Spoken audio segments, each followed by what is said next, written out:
I've had some stranded passengers. I've even spoke to two passengers who had two flights canceled in one day.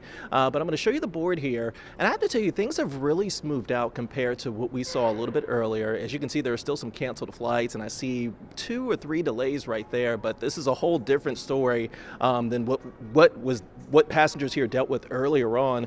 According to FlightAware, there were 37 delays and 136 cancellations right here at BWI today. 114 of those cancellations were with Southwest Airlines.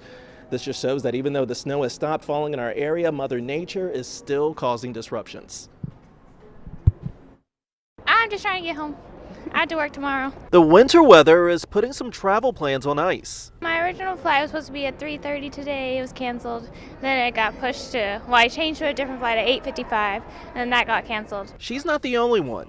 Doug LaLiberty flew here to Baltimore from the West Coast after his flights to the Northeast were canceled. We started with our original flights going direct from Seattle to Boston getting canceled, and then we wound up getting on a flight from Seattle to Oregon, and as soon as we arrived, the second leg was canceled. Southwest is one airline that's issued a travel advisory for several East Coast airports, including BWI, because of the winter weather. If your flight is delayed or canceled, experts say you should be proactive.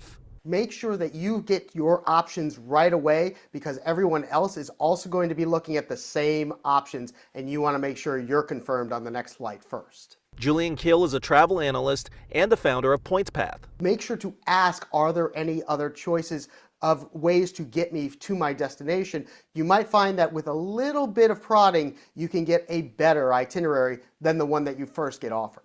He says that usually the only time you're entitled to a refund is if you decline to fly after your flight was canceled or delayed. If you're at a connection point, the rules are a little bit different. While you're not necessarily required to be offered compensation, many times an airline will proactively offer a hotel or perhaps food vouchers if you've been delayed. But in some cases, you will have to ask for that. So make sure that you advocate on behalf of yourself. Flyers are hoping for the best now. How would you describe it all in one word? Tiring. Yeah. Tiring is right. I heard that from a lot of people. Now, Southwest told me that customers are always entitled to request a refund if their flight is canceled for any reason and they choose not to rebook. It says that it will return to a normal schedule as soon as conditions permit. Reporting live here at BWI, Kyrie Stewart, WBAL TV 11 News.